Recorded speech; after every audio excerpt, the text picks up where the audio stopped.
Innovators. Kembali lagi bersama saya, Parmita Jayaratri. Di sini akan memandu jalannya podcast hari ini.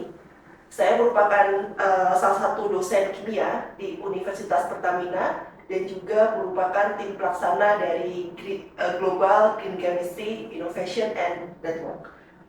Di sini Universitas Pertamina ditunjuk sebagai pelaksana di Indonesia dan melibatkan 6 negara yang didanai oleh GEF, Global Environment Facility, dan juga kita berkolaborasi dalam pelaksanaannya bersama UNIDO, kemudian Yale University, dan juga Kementerian Perindustrian. Jadi secara umum, GGINP ini adalah program yang terdiri dari 3 bagian, yaitu terkait dengan awareness, lalu terkait dengan accelerator program, dan juga pilot project terkait green chemistry, khususnya terkait penanggulangan POPs atau persistent organic pollutant. Dan dengan adanya acara GGINP ini, harapannya masyarakat Indonesia dan juga industri semakin mengenal terkait dengan green chemistry atau kimia hijau. Kenapa? Karena green chemistry ini merupakan salah satu tools untuk mencapai 17 goal dari sustainability. Jadi harapannya industri maupun masyarakat bisa mulai menerapkan prinsip-prinsip green chemistry itu sendiri. Dan green chemistry ini secara umum memiliki 12 prinsip yang dikembangkan oleh Paul Anastas pada tahun 1998, di mana harapannya dengan 12 prinsip ini dapat menjadi panduan untuk praktiknya. Jadi harapannya kita bisa menerapkan salah satu prinsip dulu, atau kemudian kita bisa berkembang ke prinsip-prinsip yang lain. Nah, pada hari yang cerah ini kita mendapatkan kehormatan bahwa kita kedatangan tamu, atau kita mendatangi tamu kita untuk dapat mendapatkan kesempatan belajar dan melihat terkait dengan penerapan green chemistry itu di salah satu industri cat BUMN. Di sini kita bersama Bapak Benny Franky Simanjuntak. Selamat pagi, Pak. Pagi. Beliau merupakan Direktur Utama PT Sigma Utama, yang sebelumnya beliau juga memiliki pengalaman memimpin di PT Mega Eltra dan PT Pupuk Indonesia Persero. Oke, kita sapa dulu Pak Benny. Apa kabarnya, Pak? Baik, Mbak Mita. Oke, Bapak boleh mungkin jelaskan sedikit dulu terkait dengan PT Sigma Utama ini bergerak di bidang apa? Terima kasih, Mbak Mita. Ini kehormatan bagi kami sebenarnya bisa dikunjungin oleh Universitas Pertamina ya, menjadi satu perusahaan yang ikut dalam program untuk environment ya. Jadi PT Sigma Utama ini adalah industri cat, sudah berdiri dari tahun 32. Kemudian dinasionalisasi di tahun 59 dan kemudian berganti nama di tahun 81 itu menjadi PT Sigma Utama. Jadi sudah cukup lama sekali ya kita berkecimpung di industri kimia. Salah satu produk utamanya adalah cat ya. Dan kita mungkin satu-satunya pabrik cat yang ada di perusahaan BUMN, Mbak Mita. Ya, kita tergabung di dalam PT Pupuk Indonesia Persero ya. Dan kemudian juga ada di PT Pupuk Indonesia Niaga. Kita support banyak ke pekerjaan-pekerjaan pemerintah dan di BUMN dan juga di private sector gitu, Mbak Mita. Oke, kalau di Sigma Utama sendiri pernah mendengar nggak Pak terkait dengan 12 prinsip green chemistry ini? Ya, makasih. Untuk yang 12 poin tersebut sudah memang kita pernah dengar dan kita secara bertahap itu sudah coba mengimplementasikan ya. Karena sekarang itu kan industri apalagi dunia kan concern-nya itu sudah environment ya, bagaimana peran industri khususnya itu menjaga supaya environment ini lebih hijau gitu ya. Dari tahun 21 ya 2022 kita sudah bertahap di dalam produk-produk kita itu dan juga prosesnya bagaimana supaya produk kita ini lebih ramah lingkungan begitu Mbak Mita. Jadi kita sudah sangat concern terhadap tuntutan bahwa industri itu harus lebih ramah lingkungan. Kalau yang paling menonjol diterapkan di Sigma Utama ini di prinsip nomor berapa? Kita ada untuk yang di produknya ada ya. Kita punya beberapa produk. Kalau kita kan ada cat ini ya. Nah, pelarut-pelarut yang yang dulu-dulu mungkin menggunakan solvent kita coba gantikan dengan yang water base ya.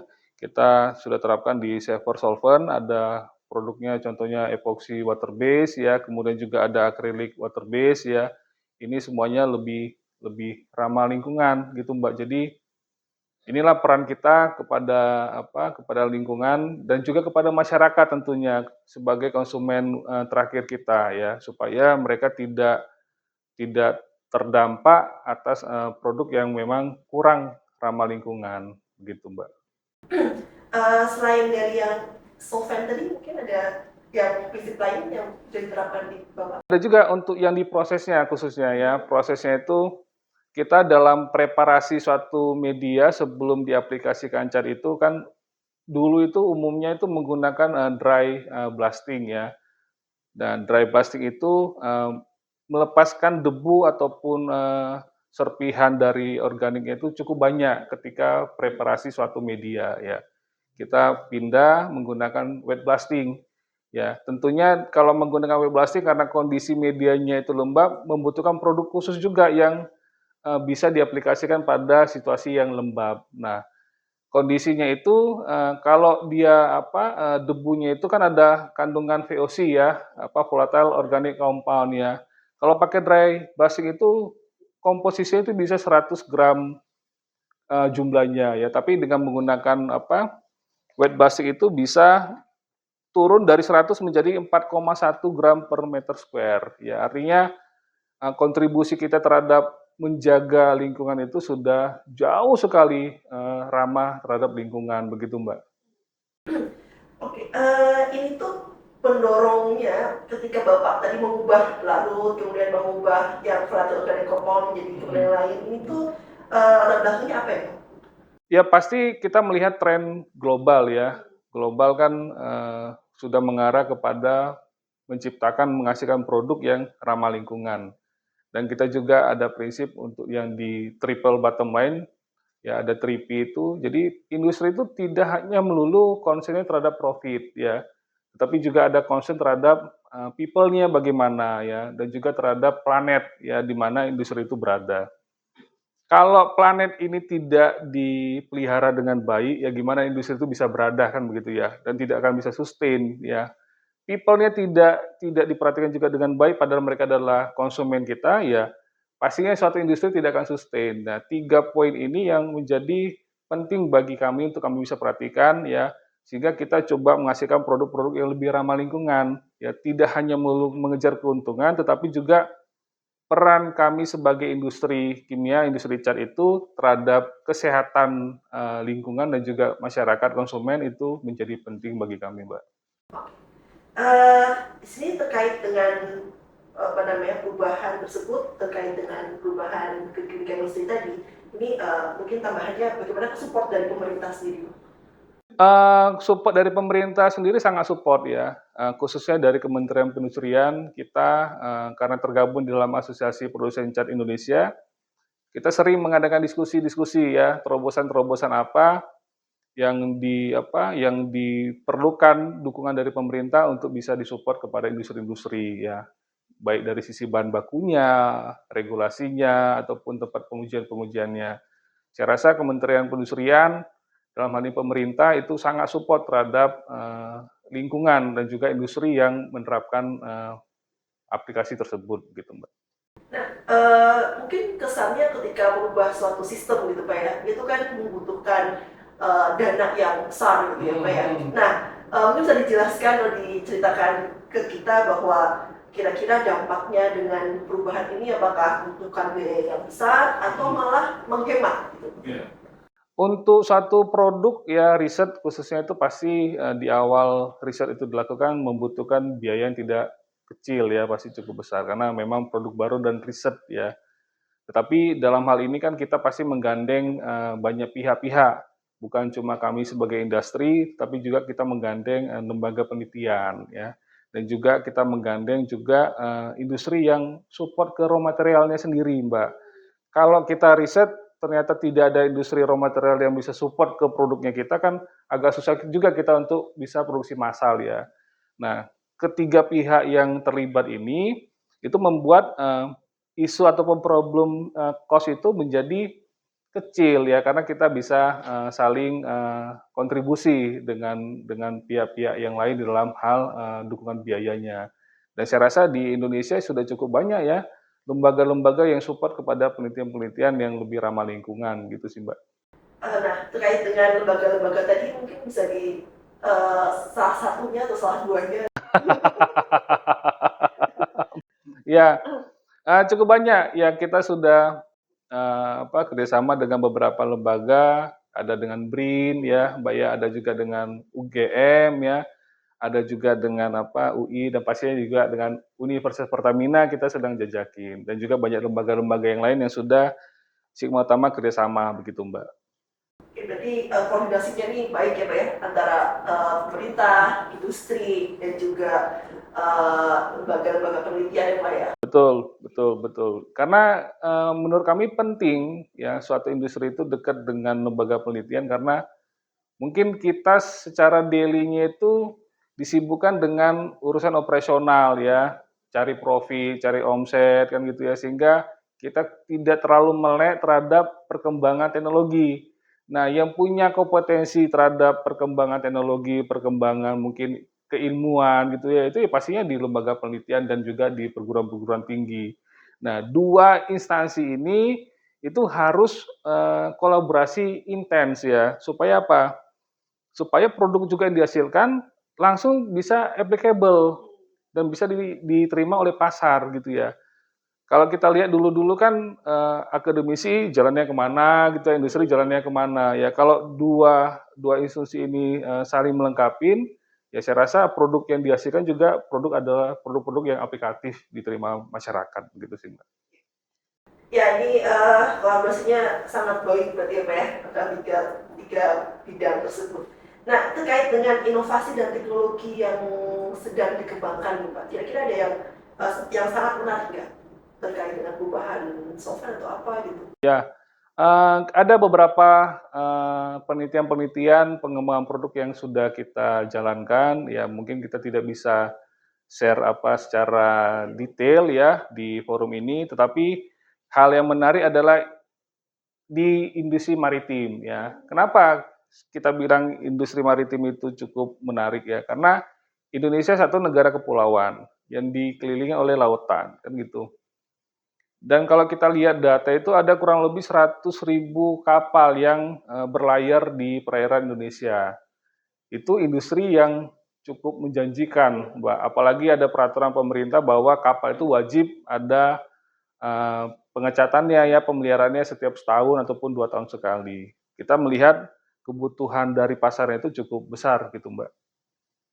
Jadi terkait dengan pengecatan kapal ya Pak ya. Betul, betul. Nah, apa namanya? Di sini kalau sudah menggunakan teknologi tersebut yang lebih green tadi, ada nggak ketika Bapak mengadopsi teknologi baru ya, ada kesulitan-kesulitan khusus yang dihadapi oleh PT Sigma Utama gitu?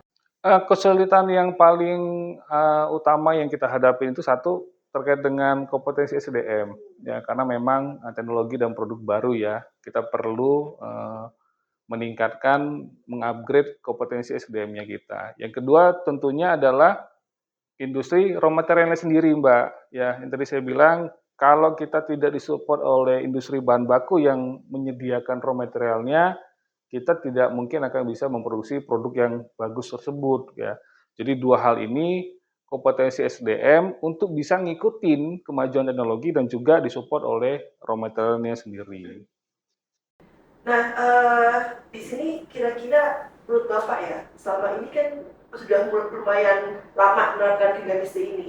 Kira-kira tantangan utamanya apa nih Pak untuk mengintegrasikan tadi kimia hijau ke dalam praktek-praktek di industri ini?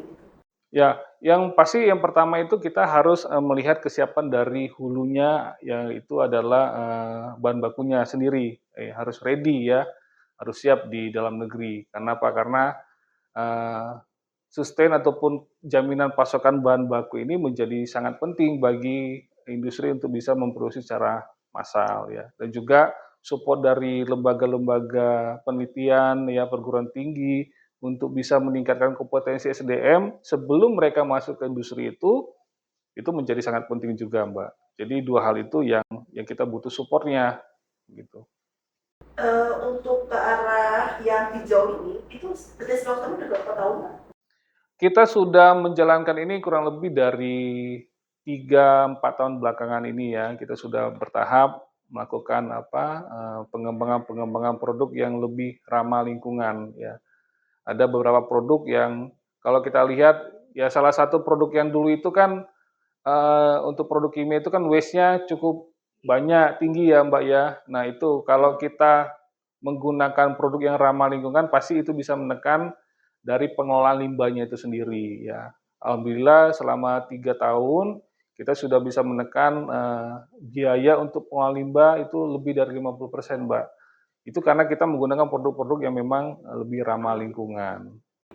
Berarti sudah ada banyak prinsip yang diterapkan ya Pak ya, dari prevent waste, ya, kemudian safer chemical, tadi apa lagi ya? Safer solvent, ya, jadi sudah cukup banyak prinsip yang memang ada pada SIMA utama gitu ya. Nah, kalau dari respon konsumennya sendiri bagaimana Pak? Ya, kalau respon konsumen sekarang kan lagi program pemerintah itu kan salah satunya terkait dengan IKN ya. IKN kalau kita lihat topiknya itu temanya itu kan sudah go green, Mbak ya. Sudah go green. Nah, terhadap itu kita melihat potensi pasarnya di sana itu cukup besar untuk produk-produk yang ramah lingkungan bisa diterima. Itu satu. Yang kedua, di daerah-daerah perkotaan ya, gedung-gedung perkantoran itu sudah lebih ramah lingkungan cara membangun gedung-gedungnya, perkantorannya. Bagaimana menekan penggunaan energi untuk pencahayaan ya, ataupun supaya polusinya tidak terlalu banyak begitu. Saya rasa masyarakat, konsumen sudah lebih aware terhadap produk-produk yang akan dibeli itu lebih ramah lingkungan. Oke, dan selanjutnya mungkin Bapak bisa share SIMA utama ini nanti ke depannya mau punya tujuan jangka panjang atau mimpi apa lagi gitu terkait dengan green chemistry ini. Ya, kita berharap keberadaan kita SIMA utama sebagai industri cat yang ada di Indonesia bisa support ya kepada kebutuhan konsumen kita di Indonesia, khususnya untuk kebutuhan di dalam hal kesehatan ataupun ramah lingkungan yang mereka butuhkan ya. Kita adalah satu-satunya pabrik cat BUMN yang ada di grup BUMN itu ya, kita berharap keberadaan kita itu bisa memberikan kontribusi positif bukan cuma ke kitanya sendiri BUMN, bahkan juga pemerintah juga lebih luasnya adalah ke private sektor lainnya. Kami percaya kita sudah kembangkan ataupun kerjasama dengan lembaga-lembaga penelitian yang kalau saya lihat topik-topik yang diteliti itu adalah topik-topik yang ramah lingkungan dan sangat prospek ya kebutuhan konsumennya terhadap produk yang lagi kita kembangkan. Saya rasa ya SIGMA Utama akan memiliki kontribusi yang cukup besar terhadap pembangunan di Indonesia. Dan SIGMA Utama salah satunya cat BUMN ya Pak ya? Betul sekali Mbak. Jadi harus harus terdepan lah untuk Betul. untuk masalah teknologi hijau ini ya Pak ya. Oke, nah mungkin ada statement terakhir dari Bapak yang bisa disampaikan. Ya, statement terakhirnya ya kita terus terang ya mendukung programnya pemerintah ya untuk bisa lebih ramah lingkungan karena memang pemerintah sudah concern. Ada beberapa kesepakatan-kesepakatan ya tingkat internasional yang sudah disepakati oleh pemerintah Indonesia. Kami sebagai industri, bagian juga dari negara karena kita ada di dalam grupnya BUMN, support ya kepada program pemerintah melalui pengembangan produk yang lebih ramah lingkungan dan juga ikut mengedukasi konsumen-konsumen ya bagaimana menggunakan produk yang ramah lingkungan ya menjelaskan ataupun mensosialisasikan produk-produk yang dimiliki oleh SIGMA Utama yang ramah terhadap kesehatan lingkungan, begitu Mbak. Mungkin sedikit saya rangkumkan ya Pak ya, terkait pembicaraan kita pagi ini bahwa ternyata green chemistry ini sudah dipraktekkan di industri-industri BUMN kita, khususnya di industri cat ya untuk kali ini, dan di sini sudah cukup banyak prinsip green chemistry yang diaplikasikan. Ada prevent waste, kemudian safer solvent, safer chemical, dan energi dan juga diturunkan ya Pak ya, penggunaan energinya. Jadi sebenarnya sudah sangat banyak gitu ya, sudah mencakup ke prinsip green chemistry. Dan di sini diperlukan juga terkait dengan upgrade SDM ya Pak ya, kerjasama yang baik antara masing-masing bidang dari penelitian, industri maupun masyarakat, dan juga butuh juga apa namanya industri raw material yang baru ya, yang bisa mensupport semua kebutuhan dari industri BUMN dan lain-lain sebagainya. Dan akhir kata saya berikan terima kasih atas kesediaan waktu dari Bapak, pasti sibuk sekali gitu ya, sudah bersedia untuk meluangkan waktunya dan berbagi ilmu dengan kami ini Pak. Akhir kata semoga podcast ini bermanfaat untuk kita semua dan juga menambah ilmu dan pengetahuan kita. Dan sampai jalan aktivitas hari ini, Bapak. Sampai jumpa di lain waktu. Saya tutup. Wassalamualaikum warahmatullahi wabarakatuh. Terima kasih Pak.